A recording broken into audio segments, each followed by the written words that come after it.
Khidir kok bisa dipanjangkan Allah umurnya? Coba lihat, Nabi Khidir itu sebenarnya tugasnya mirip-mirip kayak malaikat Jibril, bawa risalah. Bedanya malaikat Jibril malaikat, Nabi Khidir itu punya fisik. Tahu juga tuh dalamnya pemalaikat apa nggak ngerti juga kita ya. Malaikat Jibril bawa syariat yang zahir kepada Nabi Musa. Selesai, apa kata orang? Ya Musa, adakah orang yang lebih alim darimu? Hadis Sahih Bukhari, Kitabul Ilm, bab ilm. Apa jawaban Nabi Musa? Nggak ada, gua paling alim di muka bumi. Turunlah wahyu, kan beliau ini bisa berkalam dengan Allah. Musa, kamu boleh merasa pintar, tapi nggak boleh merasa paling alim. Ada yang lebih alim dari kamu dalam ilmunya, dalam bidangnya sendiri. Siapa itu? Khidir. Khidir namanya Balya bin Mulkan. Assalamualaikum warahmatullahi wabarakatuh. Sobat-sobat semua, saya Refli Harun. Dalam kesempatan ini saya ingin memperkenalkan YouTube Zulkarnain Al-Maduri. Ya, jadi Zulkarnain Al-Maduri Channel. Banyak kajian tentang sunnah. Mudah-mudahan sobat-sobat semua berkenan untuk mampir ke channel ini ya, untuk kebaikan kita bersama. Wassalamualaikum warahmatullahi wabarakatuh. Assalamualaikum warahmatullahi wabarakatuh. Kembali bersama saya Zulkarnain Al-Maduri. Alhamdulillah. Fa inna ahsanal kalami kalamullah wa khairul huda huda Muhammad sallallahu alaihi wasallam wa syarrul umuri muhdatsatuha fa inna kulla muhdatsatin bid'ah wa kulla bid'atin dhalalah wa kulla dhalalatin finnar. Yang namanya dhalalah finnar.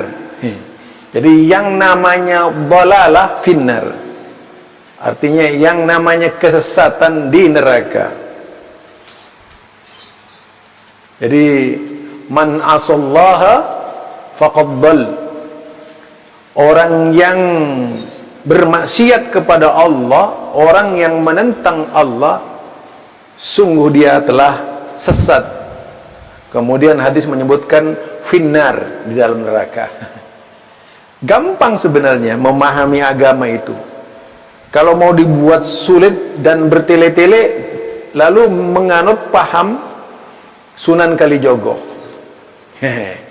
Jadi kan karena di tengah-tengah umat Islam itu ada yang menganut paham Sunan Kalijogo, ada yang menganut paham sunan-sunan yang lainnya, bukan lagi mazhab ini. Karena memang di mazhab tidak ada, kemudian amalan-amalan tersebut menjadi ada. Ini soal Dr. Rozi, memang ini sudah lama, videonya sudah lama. Tapi kalau dibiarkan video itu berkembang dan menyebar kemana-mana, yang dapat dosanya itu kita gitu. Jadi kalau melihat pertikaian dan perselisihan para ulama tentang Nabi Khidir, sebagai kemudian anehnya siapa itu? Dr. Rozi bertanya, mengapa sebabnya Nabi Khidir diberi umur panjang? Ini pertanyaan yang seharusnya tidak ditanyakan. Kenapa? Seolah-olah umur panjang itu bagi Ar-Razi adalah keberuntungan. Jadi seolah-olah umur panjang itu adalah keberuntungan. Jika memahami pertanyaan tersebut, ya, jika memahami pertanyaan tersebut, maka sudah jelas sekali bahwa umur panjang tidak selamanya bisa memberikan kebaikan. Berkaitan dengan Nabi Khidir yang diberi umur panjang, tidak berarti bahwa Nabi Khidir itu hidup selamanya. Ya mungkin panjang saja ketika itu. Sebagaimana Nabi Adam 1000 tahun, sebagaimana Nabi Nabi Nuh alaihissalam, sebagaimana Ashabul Kahfi sampai 930 tahun. Artinya tidak ada nabi yang hidup selama-lamanya. Tidak ada nabi yang abadi gitu. Karena nabi itu adalah manusia, apalagi Nabi Khidir. Kemudian disebutkan juga oleh Ar-Razi bahwa Nabi Khidir itu sama tugasnya dengan malaikat Jibril. Kalau malaikat Jibril membawa wahyu, malaikat Jibril menyampaikan risalah kepada Nabi Muhammad sallallahu alaihi wasallam, Nabi Khidir juga menyampaikan risalah kepada Nabi Musa dengan zahir katanya. Apa kedudukan Nabi Khidir itu disamakan dengan malaikat Jibril. Na'udzubillah min dzalik. Na'udzubillah min dzalik. Jadi baru di abad sekarang ini ada seseorang yang memahami agama dengan salah. Kemudian menyamakan konsep kehidupan seorang manusia biasa dengan konsep kehidupan malaikat yang tidak terdiri dari daging dan tulang, hanya ruh. Kemudian ada manusia yang disamakan kedudukannya dengan Nabi Khidir. Padahal tidak seharusnya demikian. Tidak bermakna Nabi Khidir ini sudah mati gitu, tidak hidup. Walaupun kita melihat hadis-hadis yang sahih, itu tidak ada hadis yang sahih satupun. Kalau hadis dhaif ada gitu. Jadi Nabi Khidir ini sudah mati, kecuali buku-buku sufi. Nah, kecuali buku-buku sufi ini membesar-besarkan, meruncingkan kisah Nabi Khidir dengan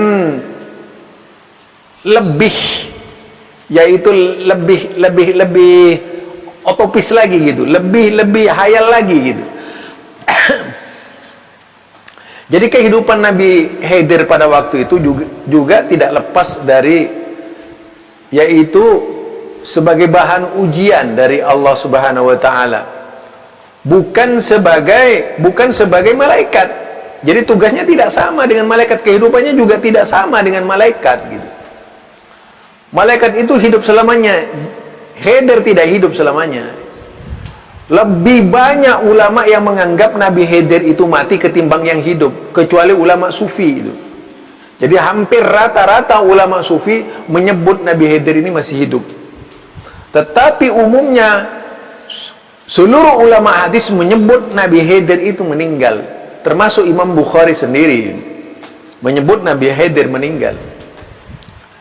Nah, karenanya di dalam hal ini, orang yang selalu mendamba-dambakan, orang yang selalu mengidam-idamkan Nabi Khidir untuk bertemu Nabi Khidir, tentu itu adalah cita-cita kosong yang tidak ada artinya.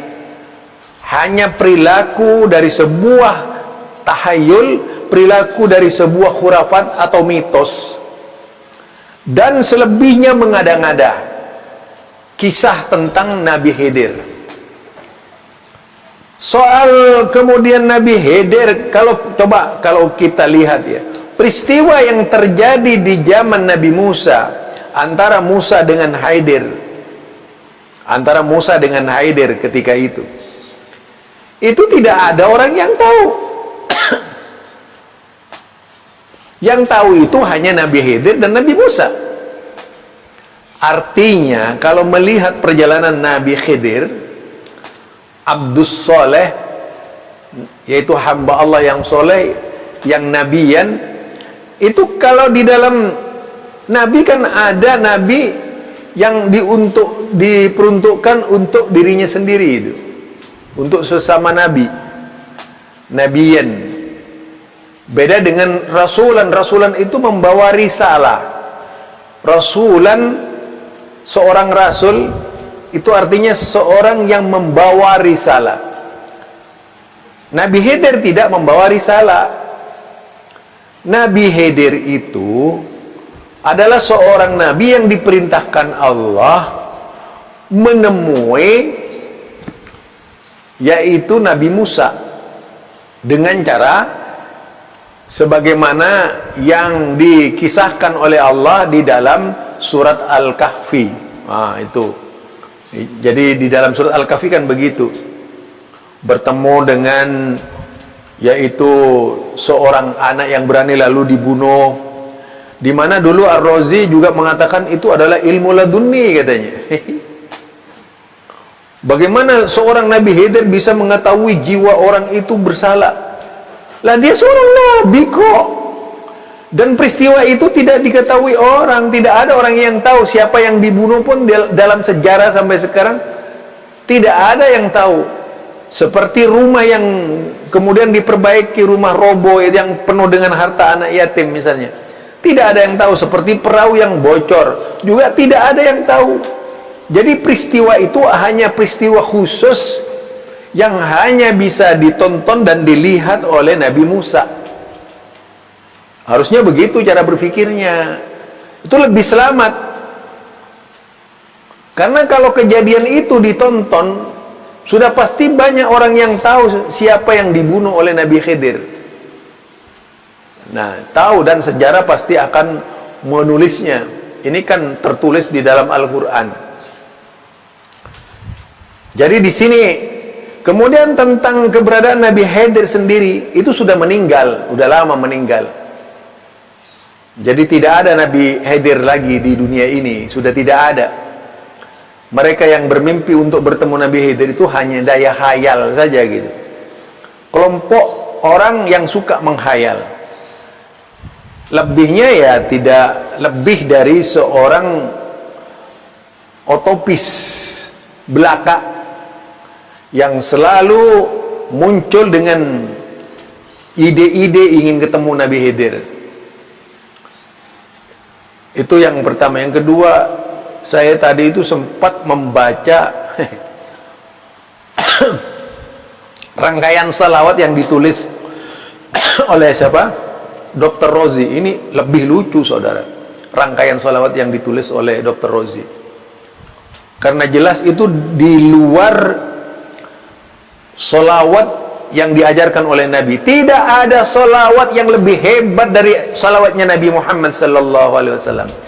Kalau ada orang yang menganggap bahwa salawat mereka lebih hebat dari salawatnya Nabi Muhammad sallallahu alaihi wasallam, berarti itu pelaku bid'ah yang sebenarnya. Apakah itu salawat naria, apakah itu salawat tunjina, apakah itu salawat diba, tidak ada satupun salawat itu yang lebih utama dari salawatnya Nabi. Apakah ratibul hadat, apapun nama salawatnya, tidak ada yang lebih hebat dari salawat Nabi Muhammad sallallahu alaihi wasallam. Kalau dia mengatakan lebih hebat salawatnya dari Nabi Muhammad sallallahu alaihi wasallam, berarti orang itu durhaka terhadap Nabi Muhammad sallallahu alaihi wasallam. Jadi di situ salawat itu yang afdal, yang utama, yang sunnah, bahkan nilai sunnah itu salawat dari Nabi, bukan salawat yang dinyanyi-nyanyikan itu dalam bentuk nasib, qasidah dan sebagainya. Bukan itu. Sebenarnya tugasnya mirip-mirip. Orang-orang dahulu kala di zaman Nabi itu penyair. Salah. Banyak penyairnya itu. Kalau cuma mau bikin solawat, mereka itu terlalu pandai bikin solawat. Nabi Khidir itu tapi tidak pernah dilakukan oleh sahabat-sahabat Nabi yang hidup di zaman Nabi. Juga kita ya. Karena mereka lebih patuh kepada Nabi Muhammad sallallahu alaihi wasallam. Bawa syariat yang zahir kepada Nabi. Ini kalau kemudian muncul di belakang hari manusia yang merasa lebih hebat dari Nabi, ingin memuliakan Nabi dengan caranya sendiri. Ini mirip agama lain yang suka mengada-ngada dalam agamanya. Wah, ada gua paling alim di muka bumi.